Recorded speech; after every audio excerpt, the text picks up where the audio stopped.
odds are you use a computer most every day. But what's going on inside of that laptop or that desktop? Well, inside of a computer are all these zeros and ones. And you may have heard, indeed, that computers only understand zeros and ones, or the so-called binary system.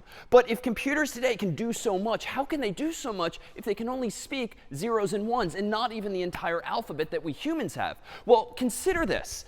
Back in our human world, you might recognize a pattern of symbols like this as the number 123.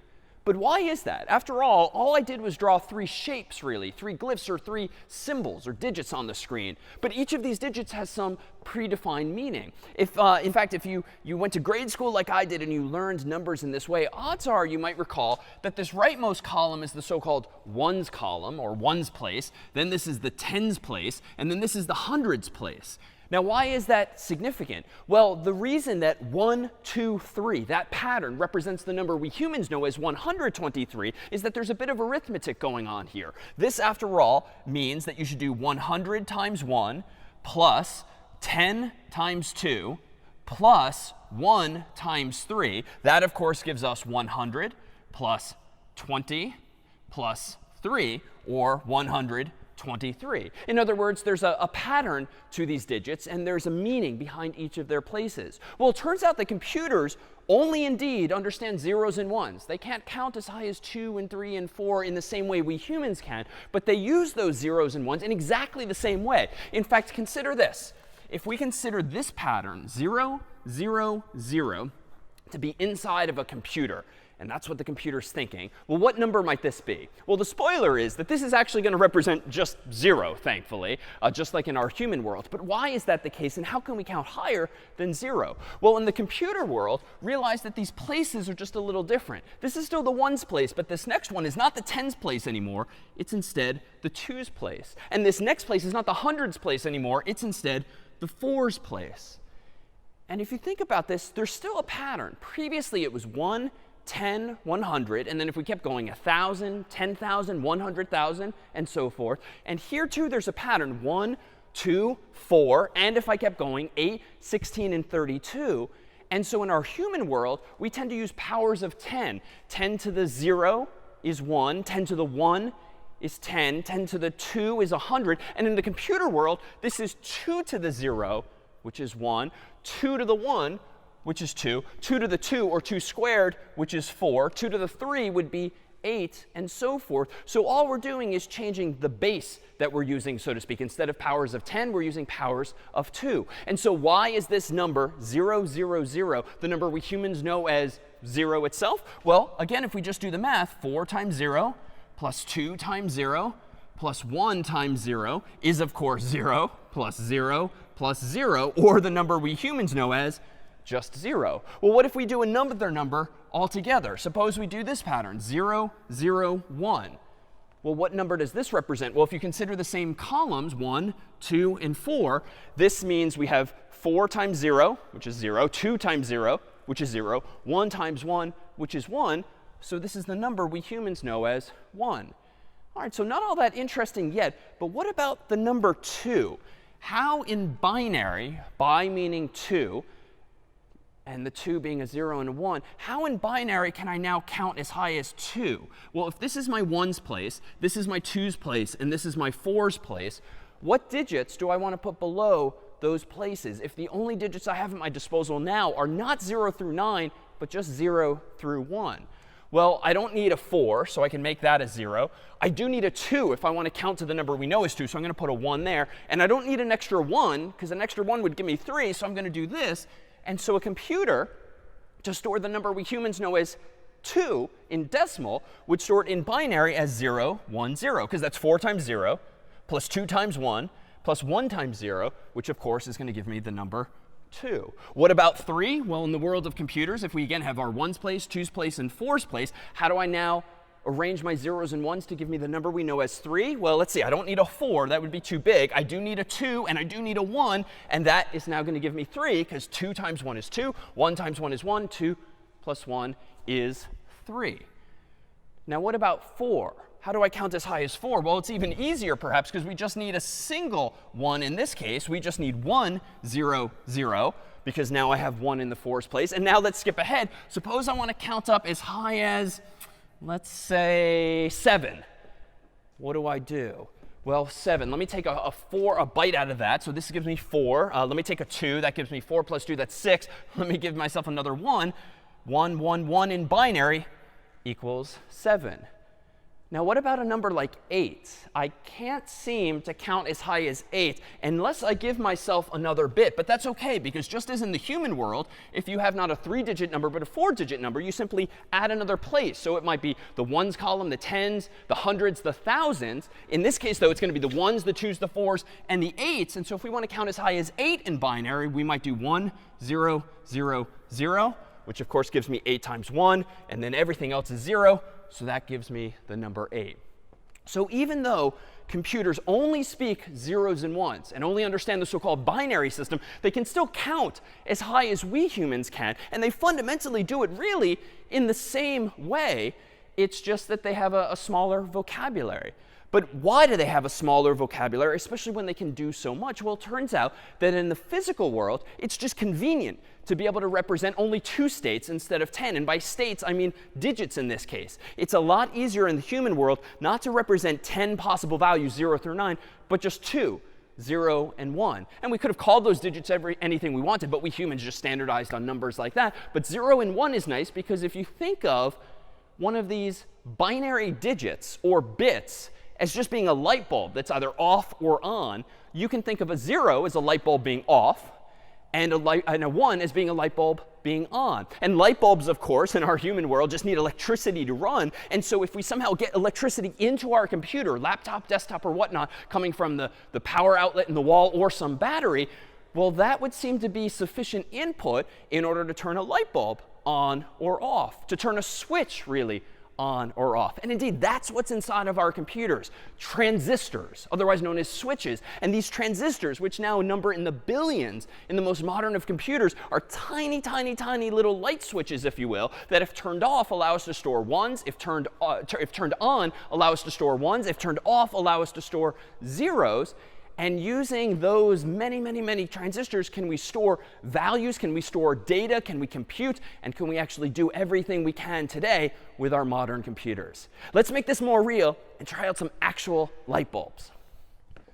So here are some light bulbs clamped into these desk lamps. And suppose now that I have these light bulbs here to represent bits or binary digits. So each of these light bulbs can represent a 0 if it's off or a 1 if it's on. And if we think about the same system that computers use, let's think of this bulb here as being the 1's place, this bulb here as being the 2's place, and this bulb here as being the 4's place. So what number am I currently representing if all of these light bulbs are off? Well, that's like having 0, 0, 0, since they're all off. So that's the number we humans know in decimal, dec meaning 10, as 0. What about if I turn on just this one light bulb here? What does that represent? This, again, is the 1's place, the 2's place, and the 4's place. So this, of course, represents the number we know as 1. Now if I go ahead and simultaneously switch these, this is still the 1's place, the 2's place, and the 4's place. So what is this? This now is the number we know as 2.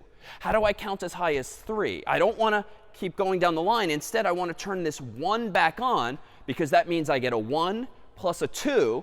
I don't need the 4, which is great because now I have 3. How do I get to 4 then? Well, let me turn both of these off, turn this one on, and now, of course, this is the 4's place, so this is a 4. If I turn this one back on, now we're up to a 4's place and a 1's place, so that gives me 5. If I turn this off, this on, that gives me a 4 plus a 2 or a 6. And finally, if that turns on, I have now a 7. Unfortunately, I can't count as high as 8 unless I go get myself another desk lamp. But for that, we just need another bit. But this is all very fine and good. But all I can represent thus far, it seems, are numbers. How, though, do I represent letters of the actual alphabet, A through Z? How do I represent words or paragraphs, let alone emails, and any number of other features that computers today support? Well, for that, we're going to need to make a decision. We're going to need to decide what patterns of bits to use to represent those higher level notions like letters and words and paragraphs. So for that, I've got an idea. So at the end of the day, all computers can store is indeed zeros and ones. And from those zeros and ones, of course, can we count higher if so long as we have a mapping from binary to the numbers we know as decimal. But of course, we want our computers to do more. We want to be able to express words and even other types of data.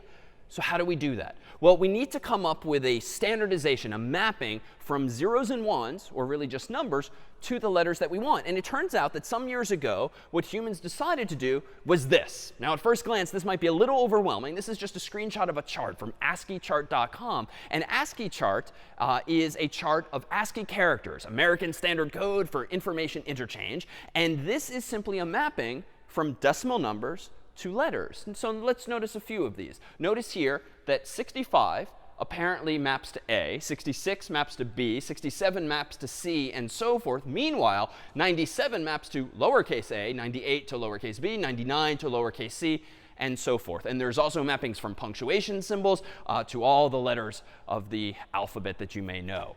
So why is this significant? Well, it turns out that even though computers only store zeros and ones, we of course use them in different ways. We have programs like Notepad on PCs, or TextEdit on Mac OS, or Microsoft Word on both platforms, or Google Spreadsheets, or Google Docs, or the like. And so we have all of these different programs that is designed to do one thing or the other. And so those programs essentially decide in their own context whether to display patterns of bits as numbers or as letters, or in turn words and paragraphs. So it's entirely context dependent. At the end of the day, all the computer is storing is zeros and ones, but it's up to the program to interpret those zeros and ones in a certain way. And so if a program like Microsoft Word or Google Docs sees a pattern of bits in a file that represents the decimal number 65, it's still a pattern of zeros and ones expressed in binary, but of course we've seen how we can convert that to decimal. So if the computer is ultimately storing a pattern of zeros and ones that represents the decimal number 65, the computer, in this case Microsoft Word or Google Docs and the program running there, is going to interpret that pattern not as the number 65 and not as a whole bunch of zeros and ones alone, but as the capital letter A. And that's what you'll see on your screen. If it instead sees a pattern of bits that represents the decimal number 66, Microsoft Word or Google Docs is going to show instead the capital letter B. If the pattern of bits instead represents the decimal number 97, that program is going to display the lowercase letter A, or any number of other letters from the alphabet. And so we just had to decide in advance what mapping to use, what code to use that maps numbers to letters. And in fact, you'll notice that quite a few characters are absent from the screen here. In fact, if you speak some language and write some language other than English, there might be some characters that you can't express with just this range of values. In fact, ASCII originally only used 7 bits total, or if you round up, 8 bits total for what's called extended ASCII. And it turns out that's not nearly enough patterns of bits, 256 maximally, that you can use to express characters that you might see in certain Asian languages, or symbols that just simply are not depicted even yet on the screen here. So there are other systems, not just ASCII. Something called Unicode, for instance, is a superset of what you see here. And that actually allows us to express any number of characters from English and Asian languages and beyond. And in fact, even things like the emoji characters, the smiley faces, and other such characters that you might now use increasingly on your phone or your desktop or laptop, those two are expressed ultimately as just patterns of bits. And the world, for the most part, has simply standardized on what pattern of bits represents a happy face, what pattern of bits represents a sad face, and beyond. And that system there is Unicode. So let's take an example. Suppose that you see this pattern of bits somewhere in a file, and you, in this context, say, are Microsoft Word or Google Docs or some program designed to display not numbers, like a calculator, but words and letters, like a word processor or a text editor. Well, what is this pattern of bits? Well, we haven't seen this many bits before, but it looks to be like 2 patterns of 8. And in fact, it turns out that anytime you have 8 bits here, or 8 bits here, humans generally refer to this as a byte, B-Y-T-E. So a byte is just 8 bits, and it's a slightly more useful measure because it's a lot bigger than a single bit, which can, of course, only represent 0 or 1. A byte can actually count higher. So what are the columns here? If we look only at this number at left, this is my ones place, 2s, 4s, 8s, 16s, 32s, and 64, and then 128. So 64 plus 8. If I do that arithmetic, that gives me 72. Now let's consider the pattern of bits on the right. Again, my 1's place, 2's place, 4's, 8's, 16's, 32, 64, 128. Now notice these patterns are actually almost identical. We've got a 1 in the 64's place.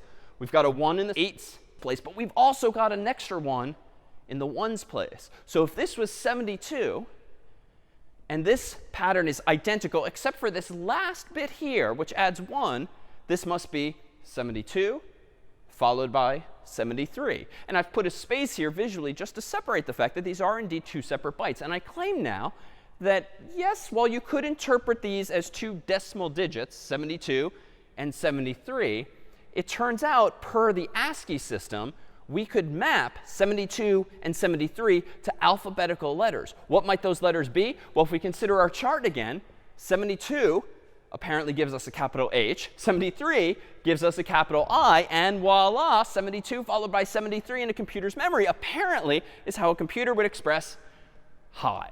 And of course, if we used more bytes, and therefore more bits, and therefore more numbers, we could represent even larger words than just H,